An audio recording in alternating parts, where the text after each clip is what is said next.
안녕하세요. 오늘 우리가 함께 나눠볼 이야기는요.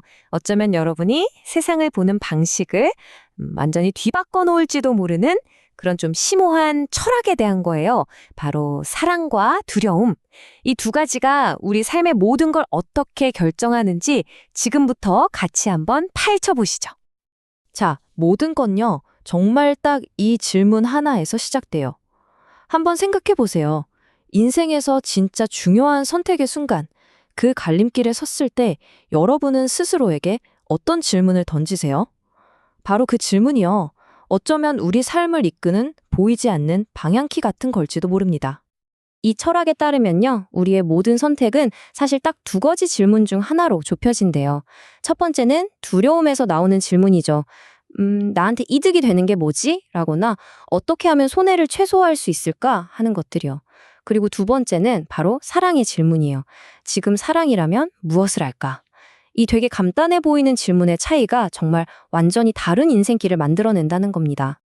자, 좋습니다. 그럼 이 사랑과 두려움이라는 렌즈를 통해서 우리가 매일 느끼는 이 감정들을 한번 들여다볼게요. 이게 감정을 어떻게 새롭게 정의하는지 첫 번째 섹션에서 자세히 살펴보겠습니다. 첫 번째는 바로 서러움입니다. 우리 보통 서럽고 슬픈 감정은 좀 피해야 한다? 나쁜 거다. 이렇게 생각하잖아요. 근데 이 철학에서는요, 이걸 아주 필수적인 도구로 봐요. 어떤 상실이든 그걸 건강하게 받아들이고 작별 인사를 할 수 있게 해주는 도구라는 거죠. 뭐 사랑하는 사람을 떠나보냈을 때도 그렇고 아끼던 물건을 잃어버렸을 때도 그렇고 이 서러움이란 감정이 있어야 우리가 비로소 다음 단계로 나아갈 수 있다는 겁니다. 근데 여기서 정말 흥미로운 포인트가 나와요.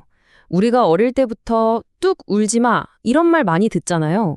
이렇게 자연스러운 감정의 도구를 억지로 꾹꾹 누르면요. 그 억압된 서러움이 훨씬 더 파괴적인 바로 만성 우울이 되어버린다는 거예요. 노여움. 그러니까 화도 똑같아요. 이걸 그냥 막 폭력적인 감정으로만 볼 게 아니라는 거죠. 누군가 내 선을 딱 넘었을 때 아니 거기까지요 하고 딱 멈추게 하는 내 경계를 지켜주는 아주 건강하고 유용한 신호라는 겁니다. 그런데 사회는 어때요? 화내는 건 나쁜 거라고 가르치잖아요. 그렇게 되면 이 건강한 에너지가 억눌려서 결국엔 주체할 수 없는 시뻘건, 분노, 레이즈로 폭발해버리는 그런 부자연스러운 상태가 된다는 겁니다. 심지어 부러움까지도요, 이게 되게 긍정적인 힘으로 재해석돼요. 진짜 놀랍죠? 누군가를 보면서 와, 나도 저렇게 되고 싶다 하고 느끼는 그 마음 있잖아요.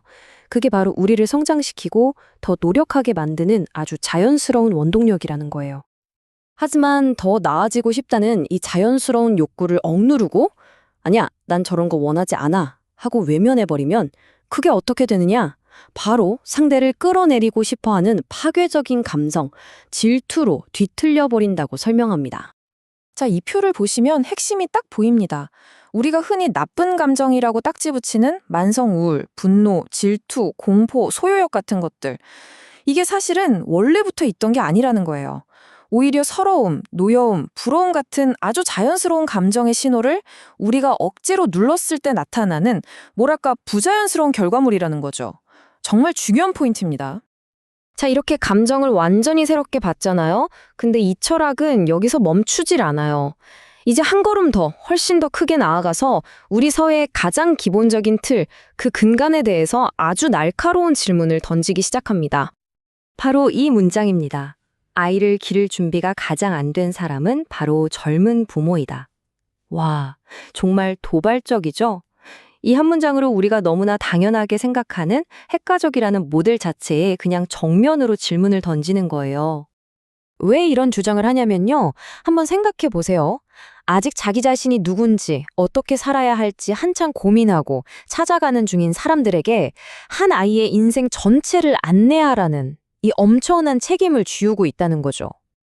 그래서 제시하는 해결책이 뭐냐면 이게 좀 급진적일 수 있는데 육아를 부모 한두 명의 책임으로 두는 게 아니라 아예 마을, 공동체 전체의 책임으로 만들자는 겁니다.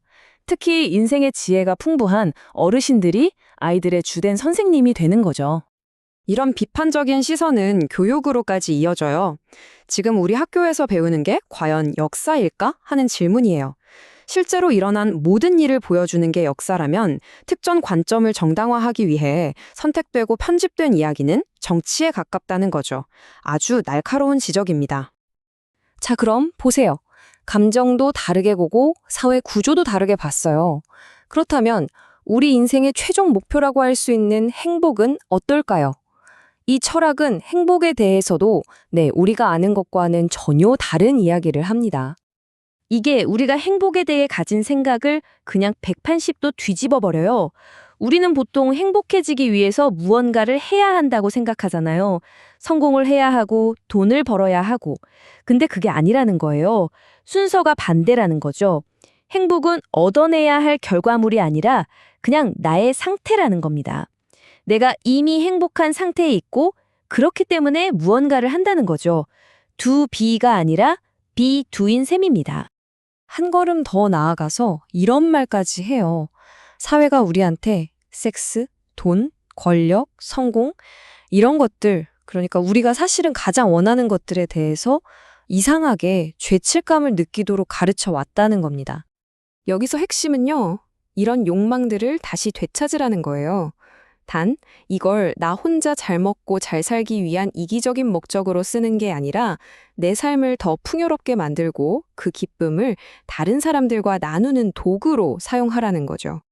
자, 이제 이 철학의 가장 가장 놀랍고 어쩌면 가장 받아들이기 힘든 부분에 도착했습니다. 바로 현실 그 자체를 다시 보는 관점이에요. 이 궁극의 개념을 설명하기 위해서요, 이 철학은 역사상 가장 어둡고 힘든 예를 하나 가져옵니다. 바로 히틀러에 대한 이야기인데요. 이게 왜 그가 천국에 갔다고 말하는지에 대한 논리입니다. 듣기에 좀 불편하실 수도 있지만 이 철학이 논리적으로 어디까지 가는지를 이해하기 위한 과정이라고 생각하고 한번 따라와 주시면 좋겠습니다. 이 주장을 뒷받침하는 5가지 논리가 있는데요. 제가 그대로 한번 전달해 드려 볼게요. 이건 우리가 지금까지 살펴본 그 철학의 관점을 끝까지 밀고 나갔을 때 나오는 논리적 결론입니다. 첫째, 지옥이란 건 애초에 존재하지 않는다. 그러니 죽으면 갈 곳은 한 곳뿐이다. 둘째, 옳고 그름이라는 건 인간이 만든 개념일 뿐 우주의 관점에서는 존재하지 않는다. 셋째, 죽음은 벌이 아니라 오히려 모든 것으로부터의 자유와 기쁨으로 가는 해방이다. 넷째, 이 세상의 모든 일은 완벽한 계획의 일부이고 신의 뜻에 어긋나는 일은 하나도 없다. 그리고 마지막 5번째, 그의 행동은 한 사람만의 악이 아니라 그것이 일어나도록 용납한 인류 전체의 집단 의식이 함께 만든 결과이므로 책임도 공유된다는 겁니다. 결국 이 관점에서 보면요, 그 끔찍했던 히틀러라는 경험의 목적은 인류에게 자기 자신의 어두운 모습을 그대로 비춰주는 거울과 같은 역할을 했다는 겁니다. 자, 그럼 이 길고 깊은 이야기의 끝에서 우리는 대체 뭘 얻어갈 수 있을까요? 아마 이 문장이 그 모든 걸 요약해 주는 것 같아요. 어린 묘목은 덜 완벽한 나무보다 덜 완벽하지 않다. 그것은 묘목으로서 완벽하다. 모든 것은 그 여정의 모든 단계에서 그 모습 그대로 완벽하다는 이 관점, 여러분은 어떻게 생각하시나요?